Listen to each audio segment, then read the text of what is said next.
مسجد جامع کوفہ عالم اسلام کی عظیم مساجد میں سے ہے۔ شیعان اہل بیت علیہ السلام کے مطابق یہ مسجد الحرام، مسجد النبی اور مسجد الاقصی کے بعد چوتھی اہم مسجد ہے جو عراق کے زیارتی شہر کوفہ کے قدیم ترین اور اہم ترین آثار میں سے ہے۔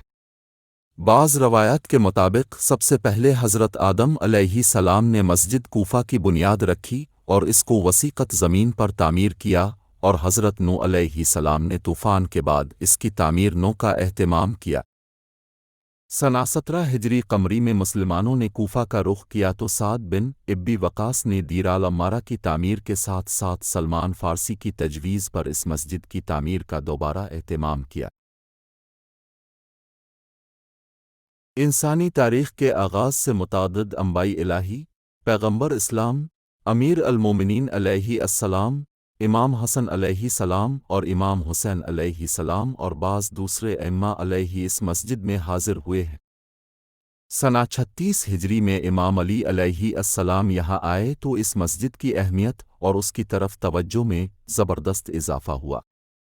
امیر المومنین علیہ السلام نے بارہا اس مسجد میں نماز کے لیے قیام کیا، اس کے منبر پر خطبے دیے، بعض امور میں فیصلے کیے اور نظام حکومت کا انتظام و اہتمام کیا، اور آخر کار اس کی محراب میں جام شہادت نوش فرمایا۔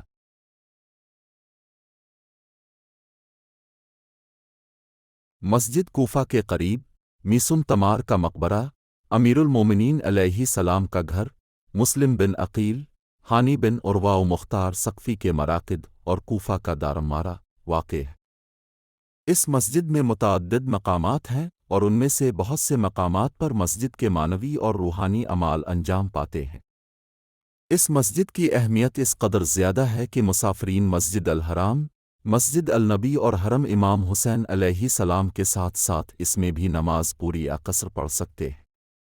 مسجد کوفہ کی فضیلت میں متعدد روایات وارد ہوئی ہیں، جن کے مطابق مسجد کوفہ جنت کے باغات میں سے ایک باغ ہے۔ جو شخص اس مسجد میں داخل ہو جائے وہ مغفور لا بخشا ہوا ہے۔ شہر کوفہ امام زمانہ اج کا دارالخلافہ اور مسجد کوفہ اج کی حکمرانی و فرمانروائی کا مرکز ہے۔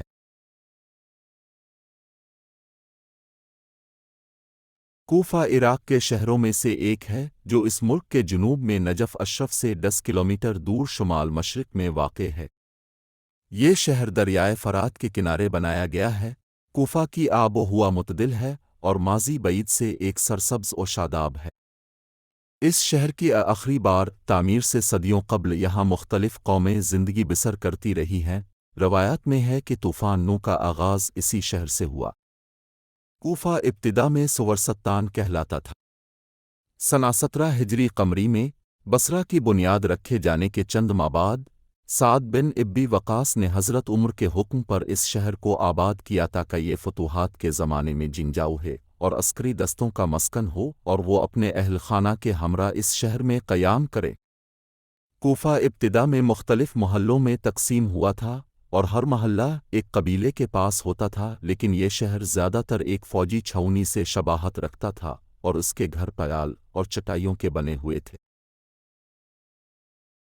کچھ عرصہ بعد ایک بڑی آتش زدگی میں یہ تمام گھر جل کر راکھ ہوئے اور اینٹوں کے گھروں نے پرانے گھروں کی جگہ لی۔ یہ شہر مختصر سے عرصے میں اہم اسلامی شہروں میں تبدیل ہوا اور اس کو بہت سے حوادث و وقائع دیکھنے پڑے۔ مسجد کوفہ بھی نقطہ جس میں امیر المومنین علیہ السلام شہید ہوئے تھے نقطہ اسی دور میں تعمیر ہوئی۔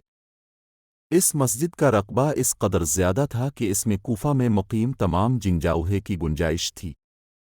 کوفہ امیر المومنین علیہ السلام کے دور میں امیر المومنین علیہ السلام نے خلافت سنبھالی تو اپنے کوفہ کو اسلامی حکومت کا دارالخلافہ قرار دیا، اور باوجود اس کے کہ امام حسن علیہ السلام کے بعد کبھی بھی دارالخلافہ نہ رہا، لیکن اس کی اہمیت بحال رہی اور عرصہ دراز تک عالم اسلام کے اہم علمی، فنی نقطہ بالخصوص فقہی اور ادبی نقطہ مراکز میں شمار ہوتا رہا۔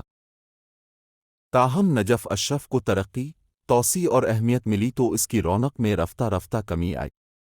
آج کوفہ نجف کے قریب ایک چھوٹا سا شہر ہے اور اس کی ابتدائی رونق نظر نہیں آتی۔ شہر کوفہ کی فضیلت کے بارے میں قرآن کریم میں بعض آیات نازل ہوئی ہیں من جملہ سورہ 3 کی پہلی 3 آیات، جہاں ارشاد ہوتا ہے والتنین والز 51 سننے 2 ویزیا البیلن الامنین 3۔ ترجمہ: قسم ہے انجیر اور زیتون کی 1 اور طور سینہ 2 سے اور امن و امان والے شہر مکہ کی 3 کہ رسول اللہ سے منقولہ حدیث کے مطابق ان آیات میں 3 سے مراد مدینہ، زیتون سے مراد بیت المقدس، طور سینین سے مراد کوفہ اور ایزیا البیلن الامنین سے مراد مکہ ہے۔ 2۔ قرآن کی آیات کریمہ کے علاوہ رسول اللہ اور الف مسومہ سے مروی احادیث میں بھی شہر کوفہ کی فضیلت اور مدح بیان ہوئی ہے، جیسے کوفہ جنت کے باغوں میں سے ایک باغ ہے۔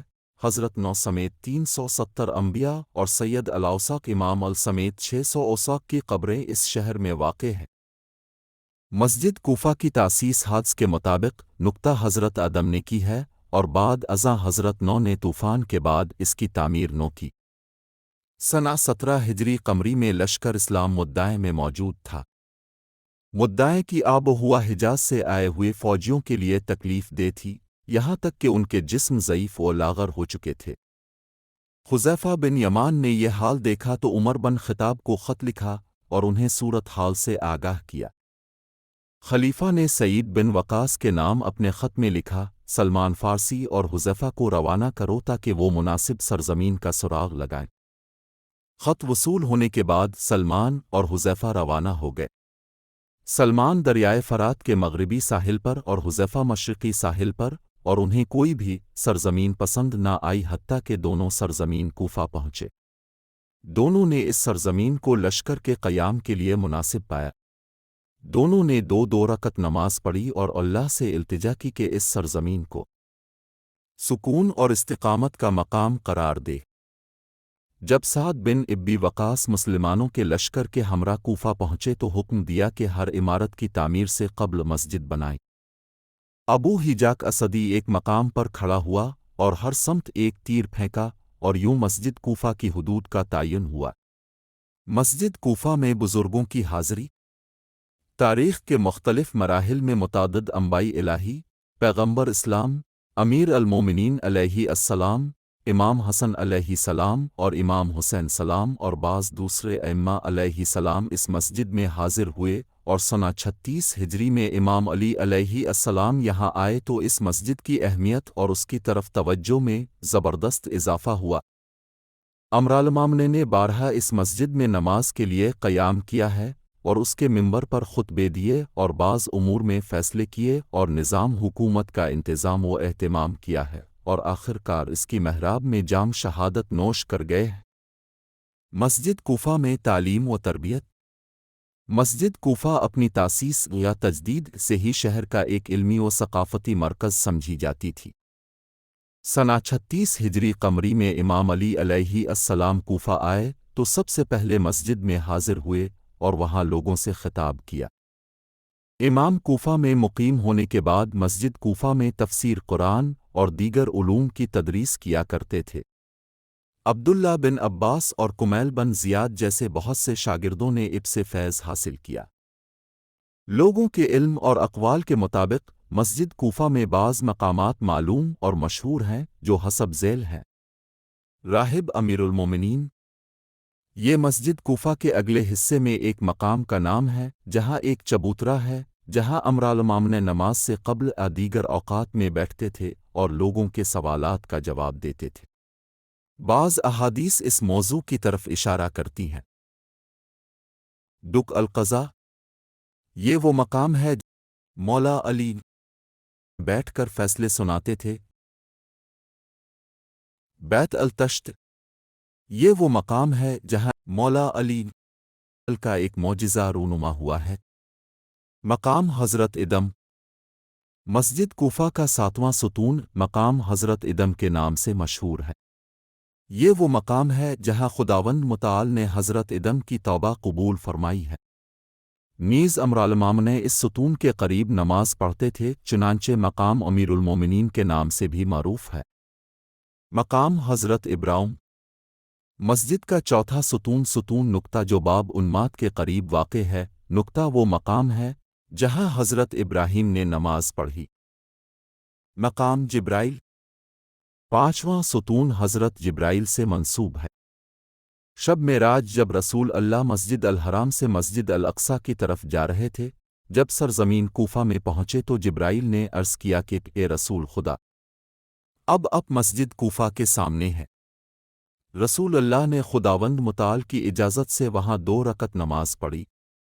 نیز امام حسن علیہ السلام اس مقام پر نماز بجا لایا کرتے تھے، چنانچہ یہ مقام امام حسن علیہ السلام کے نام سے بھی مشہور ہے۔ نیز امام حسن علیہ السلام اس مقام پر نماز بجا لایا کرتے تھے، چنانچہ یہ مقام امام حسن علیہ السلام کے نام سے بھی مشہور ہے۔